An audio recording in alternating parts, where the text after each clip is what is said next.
Okay, welcome to part 5 of the mystery of the Adamastor and the Hesperus. The codes that were found at the 3 listening posts have been deciphered, and a description of how that was done is in a video description below. When we get here, we can only find these ships, 2 ships. The one behind is the Hesperus, the one in front I'll get to in a minute. But there are 2 ships here, and you find them by coming to the asteroid belt here and dropping in. Until then, they don't show up. The system is a Perseus dark region, KC-V C2-2, as you can see there in the system map.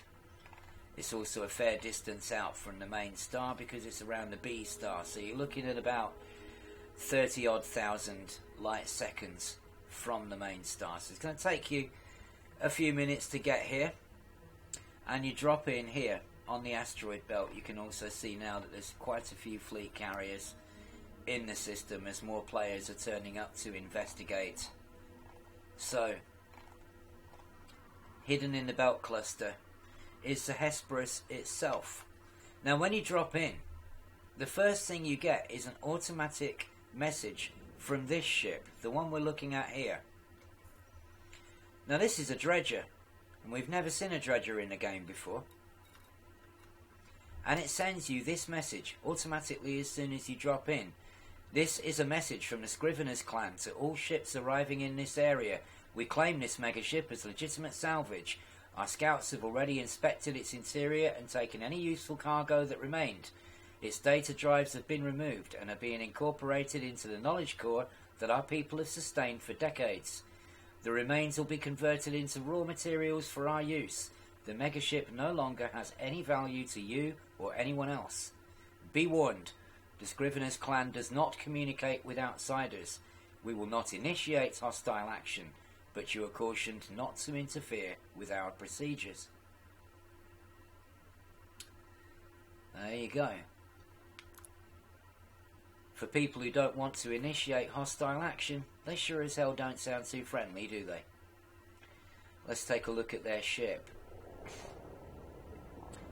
Now this is presumably the ship that the Hesperus encountered and sent the distress signal about through 3 beacons and eventually to the Adamastor, which woke up the listening post there, was picked up by Salvation, whoever or whatever Salvation is, and which set us on the trail to find the Hesperus. We'll go to the Hesperus in a minute, but let's just take a look at this dredger first. Now it's got some scarring on it. Did it have a fight with the Hesperus? That seems unlikely. The Hesperus is over 200 years old. Would there really still be crew aboard? Or did some automated system engage it? Now when you scan the Scrivener's ship, just looking at some scarring here, there are some logs, which we'll get to in a minute. But meanwhile, this symbol here may be familiar to some of you. It's very, very similar to the sign of Metatron, the scribe and voice of the Christian God. So, are the Scriveners some kind of religious cult? Some players are speculating that this could be the case. Now, there are also 4 logs that you can get from the uplinks here on the Scrivener. You scan it, you target it, you scan it with your data scanner, that reveals the uplinks, you scan those, and you get these logs. And the first log says that they managed to get most files from the megaship's computer, but there are 4 files that they were unable to decipher because they're encrypted. I'm going to post a link to a very helpful image done by one of the Canon boys, I believe. I'm going to post a link in the video description so that you can see all of these logs for yourself. It's just a big image with all of them in, plus the 3 listening posts from the California, Taurus, and Perseus sectors, and also the original logs that started us off on this trail from the Adamastor in the Chukchan system, and they've all been put into one big handy image that you can refer to, and you'll find a link for that in the video description, as well as the process describing how the final messages from the listening post were decoded and brought us here. Alright, so there were these 4 files that they've not been able to interpret, to decipher, and again, strings of random letters. So, we have some more decoding to do. There are 4 of these, and I'll also post the full text from all of these as well in the video description, so you can have a look, run them through any encryption programs online you feel like doing, and maybe have a go at deciphering them yourself. Also worth mentioning is the fact that the listening post in the California sector had a mistake, and Zach from fdev posted a correction to it, which is now in the game itself, and where it says +E underscore there, it did say -D, and so he posted that in the Canon Discord, and then people picked up on that, including me, and posted that to the forums saying, yep, Zach has just posted this correction, G3 is not -D, it's +E. That's now been included in the game, so there is your updated log. Alright, so then when we go to the actual Hesperus itself, there's a ship's log there, and you can scan that and get that, and then you'll also get another message from Salvation. We'll come to that in a minute, but before we do, because we've never seen a Dredger ship before, let's take a little look at this thing. Now this has got some powerful engines on it.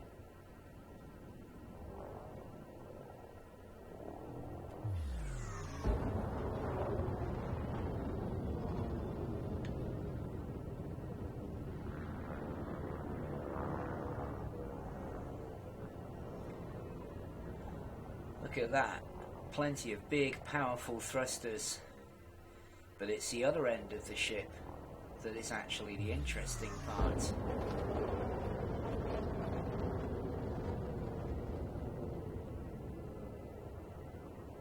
Because this is how it processes the ships that it finds, or any other debris, presumably, that it finds. Check this thing out. This huge maw with these massive rollers pulling in rocks and dust and everything else.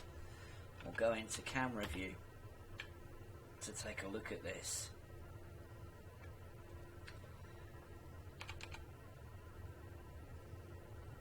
Look at that thing.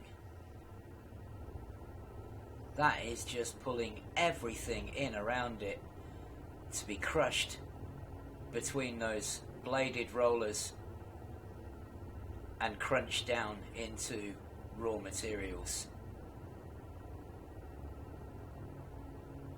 And if you actually fly your ship too close to that, you will feel yourself being sucked in. And I've no doubt that it would be able to destroy anything that passed through it. And so presumably this is what will happen to the Hesperus, that this ship will back onto it, and those massive rollers will gradually crunch down the whole ship until it's nothing but raw materials.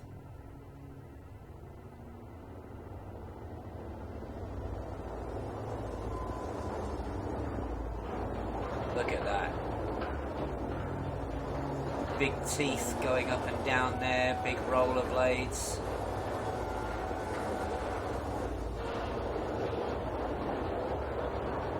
Sucking in absolutely everything around it.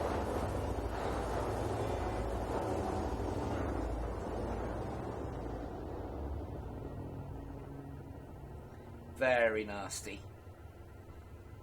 Not a very nice way to go, but if you're feeling suicidally inclined, it'll probably be quick.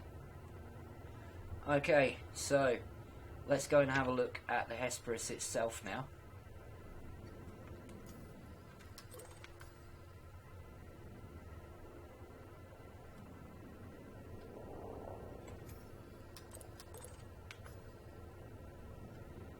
And here it is.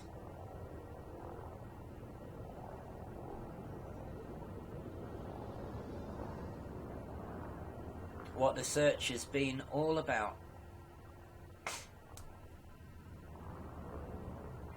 And if you look here on the end, this ball type arrangement is very similar to the Nautilus ball type arrangement that you can put on the end of a fleet carrier if you choose to have that nose on your fleet carrier.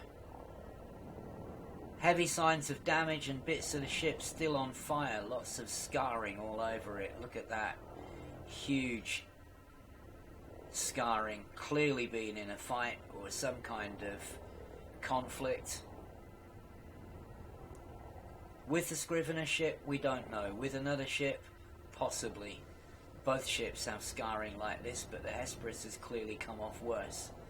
Maybe it was already attacked by the time the Scrivener arrived. Maybe some kind of automated system fired on the Scrivener before being neutralized. We have no idea at this point. But as you can see, the Hesperus has taken some pretty heavy damage. And again, you can scan this, and when you do, you get the ship's log, which doesn't really tell you anything except that it's engaged this emergency protocol and saying that it's a property of azimuth biochemicals, long gone now, gone over 200 years ago.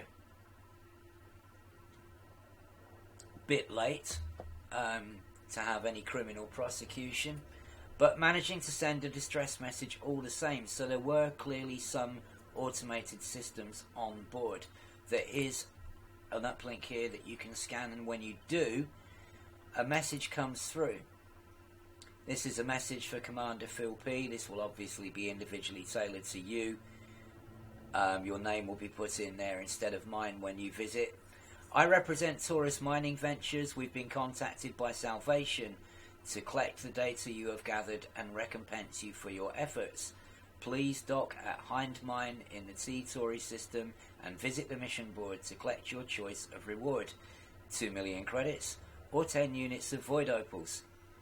Note that this covert mission will not show up on your transactions panel. And it doesn't, I've checked. The first 10 commanders will be separately and additionally reimbursed for their efforts on delivery to the sum of 100 million credits. This may take a while to clear all the requisite credit checks. Salvation has also instructed us to inform you that you will be contacted when the next stage is ready.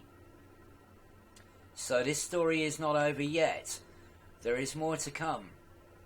There are 4 logs that the Scrivener ship was unable to translate, and I'm sure that players will be on that, all over it, trying to figure out what those logs say.